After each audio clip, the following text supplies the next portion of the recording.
issues that impact us every day. State of world, 411 Live. Real people, real talk. Made to help people in our community in every way. For your girl, 411 Live. Consider this. You've experienced something really traumatic in your life. It has caused pain and suffering.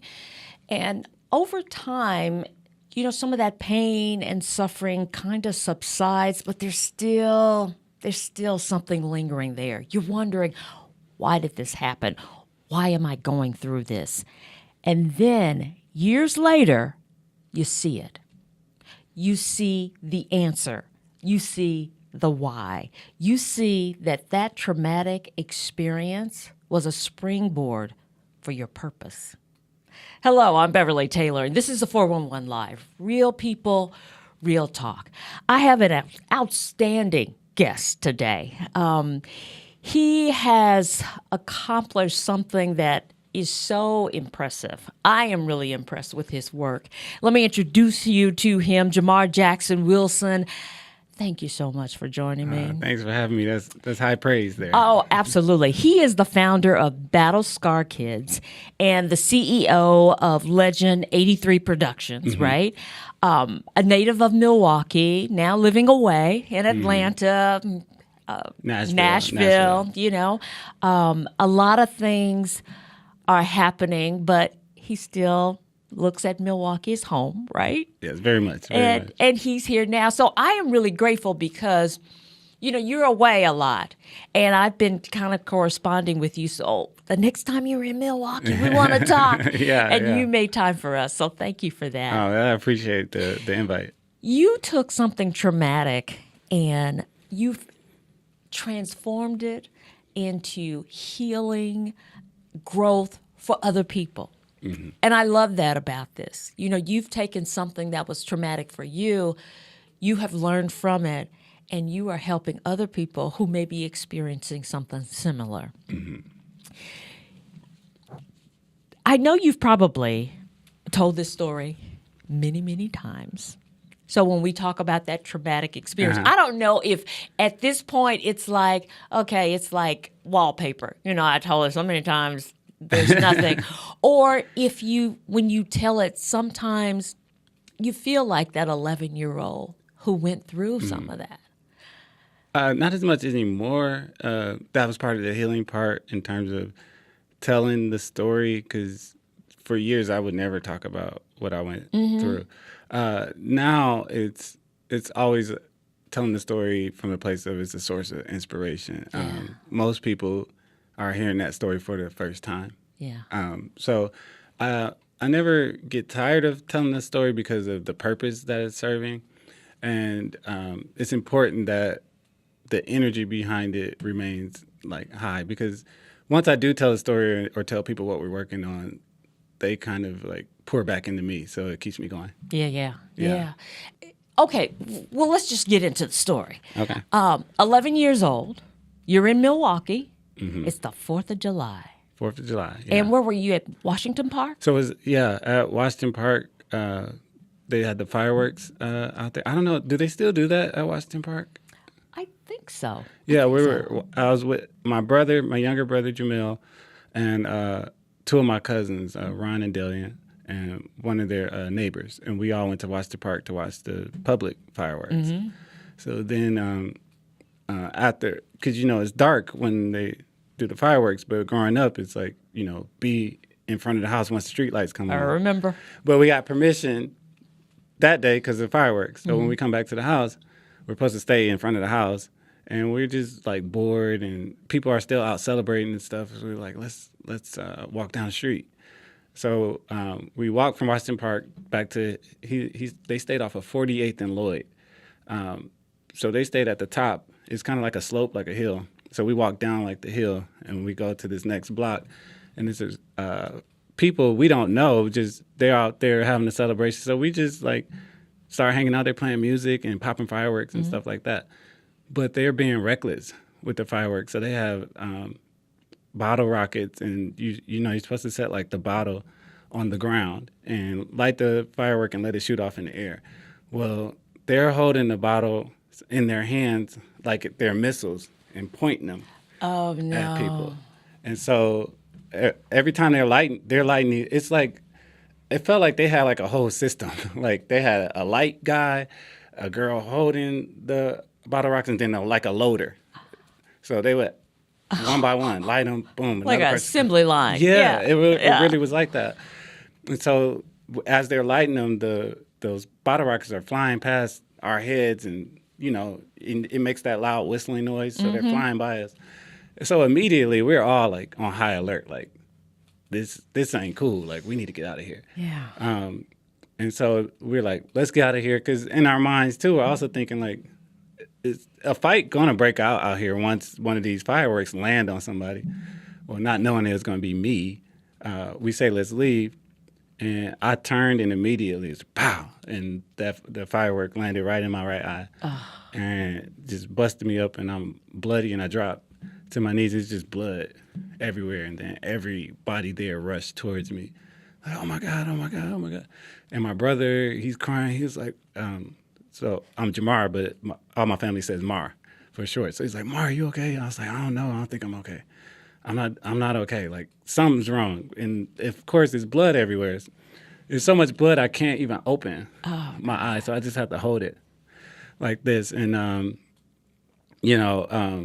somebody goes, oh my God, I think his eye fell out of his head. And so now I'm feeling for it. And I'm like, no, it's still there. But it's just chaos and panic. And so we have to walk back to the house, back up that slope of that hill. And the whole time, it was just like the longest walk ever. And then in that moment, because I grew up wanting to be a basketball player. And I remember in that moment saying to everybody, I was like, man, my basketball career over. I was devastated. And my cousin was like, don't say that, you don't know. And then my brother was just crying. And I was like, yeah, something ain't right. And so we get back to the house, and my older cousin, my cousin Keela, is coming down the stairs. And I always tell people, if you ever seen like Boys in the Hood, it reminds me of the scene when Ricky got shot and they brought him back to the house. And of course they don't know what's going on at first, but as soon as she see Ricky, she starts screaming. That's what my cousin Keela, when she came down the stairs, she's like, ooh, y'all in trouble because y'all was supposed to, and she see me and she just freaks out. So now I'm freaking out more, because now the more people that see me, their reaction is making me like, okay, something's really, really, really wrong. So that was the beginning of the change in my life. Like, that moment changed my life forever. Yeah. So let's talk about the impact. Okay. I mean, did it cause isolation? Let me backtrack a little bit. So the ambulance came and my dad came, and they just put a wrap around my head because they couldn't do nothing right there. They just want to stop the bleeding, because I was bleeding the whole time. The bleeding never stopped. So I'm an optimistic person by nature, and in my mind, I'm like, you know what? I'm going to go to the hospital. I'm really thinking I just got a gash over my eye, and they just need to stitch it. I just can't open it. And it'll fix me, and I'll be fine. Yeah. I'll be back like new. So I get to the hospital that night, and Children's Hospital, children are afraid of it, because I don't know if children could do the surgery. So I get to the hospital that night, and they immediately say, like, you have to have emergency surgery tonight. Like, your eye is actually shattered, and we have to stitch it back together. I didn't even know you can get stitches in an eyeball. Like, so that was like scary. And so it's called a microscopic surgery, where they have to stitch my eye back together and, put me under anesthesia and all that. So that was like a really scary part, because now I'm going back here by myself. My parents aren't with me anymore, and they taking you to the back, and, it's just like, it felt like this dark world, so to speak. And so I had that surgery that night, and then they wanted to remove my eyeball. And I was like, I don't want my eyeball removed. And they're like, well, you run the risk of going blind in both eyes, because your immune system could attack your good eye that's left. It's called a sympathetic ophthalmia. So they're like, we need to remove it. And I said, don't remove it. I told my parents, don't let them remove my eye. And I think that's why I was scared too, because once you go to surgery, you don't know what they're going to do. Right. So I'm like, if I wake up, I don't want to wake up with it's gone. So my parents could have signed off on that, and they're like, it's his choice. And so that was my first thing. Don't remove it. I had the surgery. Next day, because I was on a 24-hour critical care, and then they're like, you're still under high risk, so we have to keep you. So I was in the hospital for 3 weeks, running tests and, make sure the surgery went well, how my body's responded to it. So you're trying to make sure my body still doesn't respond to it in a way where it attack my good eye and I go completely blind. So that's when it started getting really hard, because after I leave the hospital, I had this patch on, but every time they take the patch off or a wrap off and they're doing these tests to see if I could see, there ain't no vision coming back. So now it's starting to settle in, like, this is who I am. And then it gets worse when now, because around my family, I'm insulated, protected. You get out in the public, in the world, and strangers start to see you. And people I don't even know, they just come up to me, what happened to your eye? Yeah. What's wrong with you? And it felt like there's this world staring at me. So that caused, to your question, the isolation. Like, I stopped going outside. I don't want to talk to nobody. I don't want nobody to see me. I would just sit in the house and stare, like, at the ceiling or fall asleep. And my body was real weak from laying in a hospital bed for a few weeks. So, yeah, I kept to myself a lot after that. So, basketball, you've given up on it? I was like, I can't play no more. Like, I didn't even want to play. We had a basketball court in our backyard. Me and Jamil would play every day. Like, we play one-on-one every day. We play one-on-one to 100 points every day. Wow. Because that's what we would do. Yeah. After that, it was like, he'd be like, come outside. I was like, I can't. Like, my body's weak. I can't. And I didn't want to. And so, I was devastated, because I'm like, that's all I wanted to do. Right. And so I gave up on it. I stopped playing. Some years later, I started playing again just for fun, but my mind wasn't like, you can still pursue it. All the doubt was, you can't do that no more. You can have fun, but you can't pursue it no more. Right. And Jamil, who went on, he's a state champion at Rufus King. He played at Ohio State and Colorado, and then he played professional overseas in a few countries. He acknowledges the reason he started playing basketball. He said, because you stopped playing. He's like, I always wanted to be like you. So once you stopped playing, I started playing, hoping that you would play again. So I played on some teams and stuff like that, but then I would quit the team. I would always make the team, be a starter, this or that.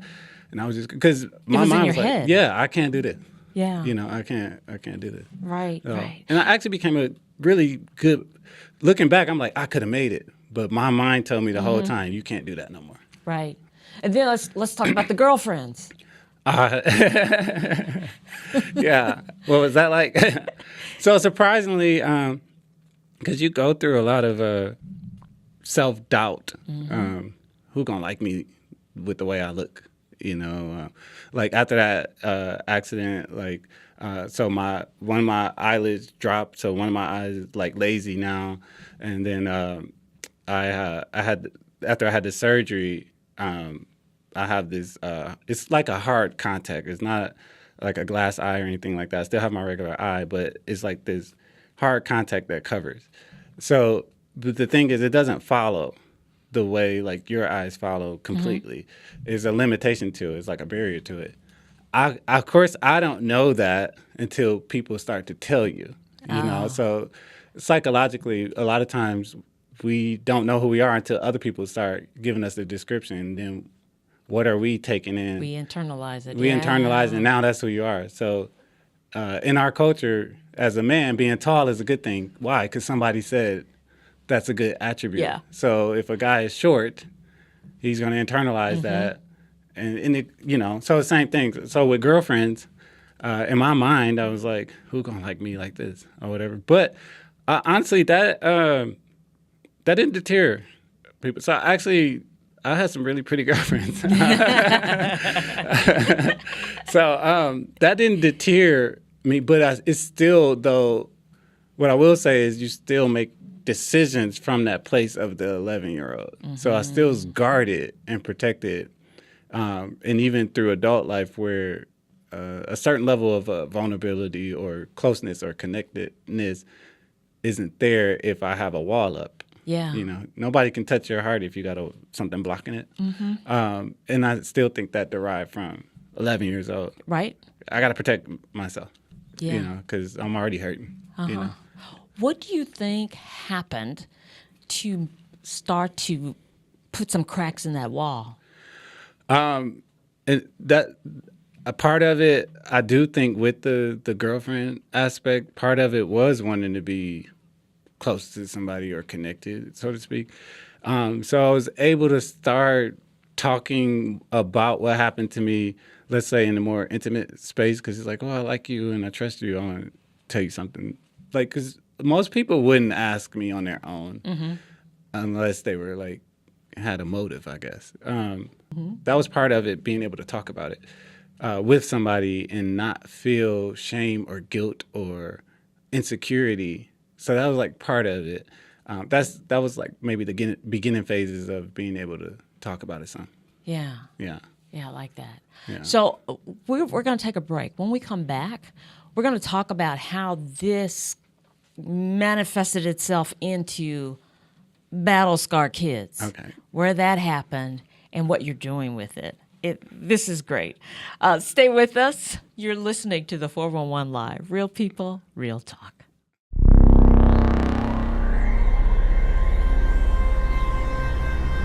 How did I get here? How did I get here? How did this happen to me? Why did this happen to me? How could this happen? How did this happen to me? How did this happen to me?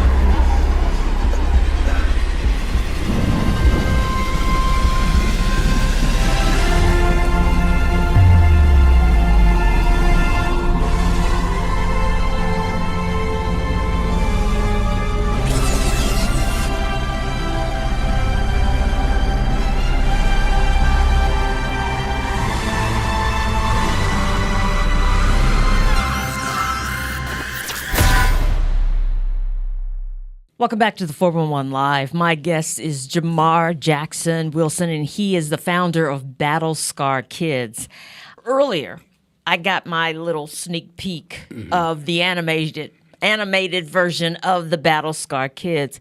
It's really good. I appreciate just that. want you to know that. It is really good. You like it? I like it a lot. Okay, good. Where did this come from?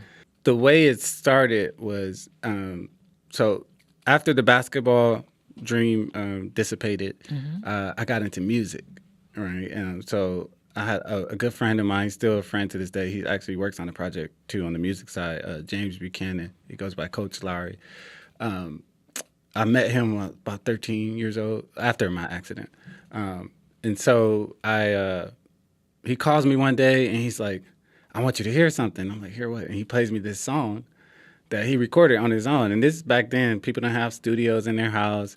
They didn't have all this recording equipment. He's recording it like on a karaoke tape deck. Oh, This is back wow. when tapes are still around. So he plays me it, but he's like, his voice is doing all these things where it's like, how did you do that? And he's like, come over to my house, I'll show you. So I went to his house the next day and I was in love. I was like, oh, this is what I want to do. Yeah. So that's part of the not playing basketball thing too. I was like, I want to do music. I go do music. So I tried to rap. I was horrible. And so I'm like, well, I like making the music. I like making the beats. I want to be a producer. I started studying other producers that I like the sound of their music, and that's what I wanted to be. So I got fully into that. So I moved to Atlanta when I was 20 years old to pursue a music career. I worked in the industry. I worked with a lot of people. I had a lot of situations on the table, a lot of things that were always like bubbling, but didn't quite make it to the level that I was aspiring for. A lot of my friends made it to this high level. A lot of people from here in Milwaukee as well. So fast forwarding, after I got burnt out in the music industry, just tired, it wasn't fun anymore. It's like years of just grinding. So many empty promises. I'm like, you know what? I'm going to get a regular job and just focus on regular life. Right. And so that's how I moved to Nashville. I took a job there in medical coding. And during that time, I'm thinking everything's gonna be fine. I'm a good paying job. I got insurance, benefits, live a normal life, and it was killing me. Like it was something in me that was like slowly dying that I wasn't aware of. And what it was I'm a spiritual person. I grew up in church, and I remember I hear God say like, "Cause you're not being creative." Because I felt like I was under like a small depression. I don't use that word lightly. I was under like a funk more so than a depression. And I was like, I didn't know what it was. It was like God's like, you're not being creative. Fast forwarding, so there's basketball, there's music, and then there's drawing, right? So I grew up drawing as well. So all these creative things that I've always done, I wasn't doing any of it. And so he's like, well, you're not being creative. That's why you feel like you're in a funk. So I was like, all right, well, you know what? Let me get my equipment back out. Because once I moved to Nashville, everybody thought, you're going to Nashville to do some more music. I didn't touch no music in Nashville. So I put my equipment back out, and I just was like, I just want to work on stuff for fun, just to feed the creativity. And then my computer and all that stuff crashed. Like 2 weeks later, I was like, wow. Like, all right. So this is like a pivotal part in the story. I remember a friend of mine wanted to work on like a children's book or something like that. And I was like, man, you ever thought about like just like making your own characters or something like that and like put it in the children's book? He's like, yeah, that'd be cool. I was like, look, I'll help you with it. It fell apart like faster than you could think. So I left it alone. A few months later, I remember, I'm not making this up, I tell everybody this story, it's a true story. I woke up at 4:18 in the morning, like on a Monday. I don't know why that number, just 4:18. I woke up and I was like, oh, that's weird. I didn't have to use the bathroom or nothing, I just woke up. I'm thinking it's time to get up for the day, 4:18. The reason I remember 4:18 because the next day I woke up at 4:18 again, on the dot, 4:18. I was like, that's weird. I woke up at 4:18 yesterday and I woke up at 4:18 today. I still went back to sleep. The third day, and then it happened the third day. 4:18. 4:18. And so I'm like, okay, all right, like, God, you trying to get my attention. Like, what's up? Like, I keep waking up. I don't know what. And all I heard was, you need to work on your own project. Wow. And this is months later. I'm not doing no music. I haven't drawn a picture in over 10 years at that point. So he's like, I was like, work on my own project. Like, maybe I'm not hearing, you know. Right. So next day, woke up again, same time. I was like, you got my attention. He's like, I said work on your own project. Like that feeling that you know is real. Mm-hmm. And I said, well, about what? Like, what do you mean work on a project? He said, use your story, tell your story. And so that was the beginning of, and then I set up. And then once I said, use my story, tell my story, because all those years I would be like, why did this happen to me? Why did this have to happen to me? I internalized that for years, every day, really. And the times where I'm saying I heard from God, those are the three most clearest times. When I was younger, it was, you will see again. And I'm like, how? You know, like, how's that going? You will see again. So now that's full circle. All those years later, all those talents, all those things that I did, it comes full circle. Work on your own project, you'll see again. And I'm like, he's like, tell your story. And then I set up, I embraced it, and I'm like, how can I tell this story? So now my creative side comes back in. Well, what if I make a superhero or a character that went through what I went through, but then I gave him a power? Like, whatever was taken from him, it becomes a power. And then I was like, okay, how you take your pain and turn it into power? I kept saying that. And then I was like, oh, I don't want it to just be me. There's other people that are impacted by things. I want a team. And so I started thinking about other people, other situations, and how to put that in the story. Right. And then I thought of the name, Battle Scar Kids. I don't even know how the name came to me. I was just like, Battle Scar Kids. I thought it was catchy, had a ring to it. I just kept saying it, and then it stuck. Yeah. So I've seen that first character, and it is a kid, basketball strong. Mm-hmm. The eye loses the eye, and then the superpower comes, and the animation, the music, everything is on point. It's just really, really good.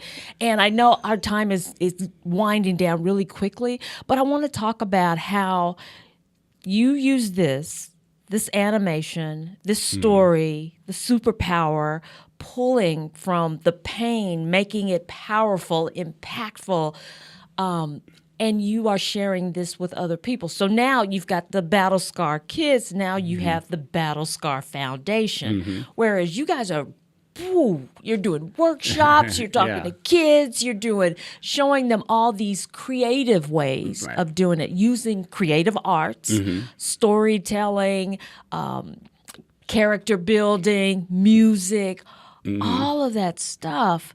So I'm thinking, okay, like you said, the why is being answered. Right. You see a purpose. Now I see a purpose. Yeah. And that people that are going through things, when you go through trauma, you don't wish these things upon yourself. You don't attract it to yourself. You handed a situation. It's like, what am I supposed to do with this? Like, this is painful. But my why came, and part of using the Battle Scar Kids is to help other people find out their whys or find out a purpose beyond that devastation or beyond that trauma or that circumstance. Because I heard this phrase once: the pain will push you until you get to a purpose, then the purpose will pull you.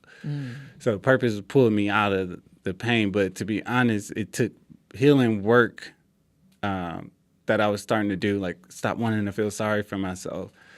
Stop wanting to live in that 11-year-old mindset of why did this happen to me. And then once I started doing the healing work, then the creativity came. It was, a lot of people think, oh, you came up with this idea and it led you to healing. It's like, no, the healing led me to the idea. Right. Yeah. And a lot of your work deals with the healing. Yeah, and I like that too. We talked on the phone, and I was like, well, what are those steps? What do you do? And there are things that you do when you're in that emotional funk, right? Yeah. What do you do? Oh, very practical. I got a million of them, but we'll try to do a quick one. One of the things I do is called emotional cleansing. And so what that is anything in your life that causes a disturbance. It doesn't have to be a super traumatic situation, but you could use trauma or a negative situation. Anything that causes a disturbance, that causes an emotional negative energy that you feel. Disappointment, setbacks, being told no. I always tell people, how do you act when you don't get your way? Because it causes a certain type of emotion, and that emotion leads to how you behave. So all those things are disturbances. So if I am disturbed by something, I try to sit back and analyze it. Why is this bothering me? The why. Always ask why. Ask yourself. You have to be fully transparent with yourself. Why did that disturb me? Why did what they say disturb me? Why did that person telling me no disturb me? Why did not getting that job disturb me? And you sit down with yourself for 5 minutes and analyze it. Well, and you're just transparent. It disturbed me because I'm disappointed because boom, or that hurt my feelings because, or this was that because I wish. And you're just very transparent. Now, after that, the next part, what you do is, especially like, let's say somebody says something bad about you. You have to learn how to not take things personal. That's a big one. a big one. And people say, how do you not take things personal? Everything's personal. You can start to practice not taking things personal. I'm not saying nothing will ever like not hurt your feelings, but what I do is say, did that person have a right to that thought? Because I can't control your thought. Did they have a right to say what they said? Even if it's mean, racist, any of that, what I'm talking about is how we give our power away, but how do we get it back? Because I can't control if somebody says something. And so what'll happen after that is I'll say technically they do have a right to feel that way, but I have a right to not feel a way about it. And so then, so that's another part of me releasing. The final part of it is what I'll say to myself is, do you want to continue feeling this way, whatever that negative emotion is? And you make a choice. Right now you drew a line in the sand for yourself. Do I want to continue feeling this way, or do I want to feel better? So if you want to continue feeling that way, you can. Yeah. God will honor that. But if you say, I don't want to keep feeling this way, then you have to say, well, I want to let it go. And that's what it is letting go. And after you come out of that, call it like a meditation or a prayer, you come out of that, you will feel lighter. The thing is, your mind might go back to it. And if your mind goes back to it, do it again. Right. Repeat. Do it again until you let it go. As long as you're holding on to it, you know. It has you. It has you. But once you start to so practice letting go. And stop giving our power away to things that don't serve us. It don't serve me to stay in resentment. That causes more trouble. I love that. I Yeah. love that. Jamar, we're out of time. And I could talk to you for another 30 minutes because there are a lot of things that we did not hit. So if people want to find out about your workshops and all these things that you guys are doing and accomplishing, where should they turn? So you can follow us. First, follow us on Instagram or Facebook at Battle Scar Kids to get in contact with us to ask about how we can come to you or do some of our live events. I know we didn't really get to talk about it. You can email us at info@battlescarkids.com. And then we have a website, www.battlescarkids.com or battlescarkidsfoundation.com. There's a lot of information on both of those sites. And the Instagrams, a lot of cool stuff that we put out there. And I know we ran out of time, but I'll do a follow-up with you so we can get more information. We could do another one so more people can know about more of the aftermath of where Battle Scar Kids is going. Absolutely, because we do have a lot to talk about. This is going to be great. This is going to be great. Let's call this part one then. Part one. I love it. So you let me know when you're back in Milwaukee, and we're going to have you on again. Okay, yeah, I'll do it. This will be great. Jamar, thank you for your vision, your willingness to use that traumatic experience to help other people, because I think that a lot of people are going to benefit from your work. I appreciate it, and I hope, it's just my hope that people get more to their purpose and their dreams versus being weighed down by bad things that have happened. Absolutely. Yeah. And thank you for joining us for another edition of the 411 Live. My guest has been Jamar Jackson-Wilson. He's the founder of Battle Scar Kids, and you're going to be hearing so much more about Battle Scar Kids, and I'm excited about that too. So remember, we're a nonprofit organization. If you'd like to help us out, go to our website, the411live.org. Until next time, I'm Beverly Taylor. This is the 411 Live. Real people, real talk. If you would like to check out past episodes, there are many ways. Go to your favorite podcast platform. Follow us on Twitter and Instagram. Like and watch us on Facebook. Watch and subscribe to our YouTube channel. And if you have suggestions for future episodes, go to our website, the411live.org.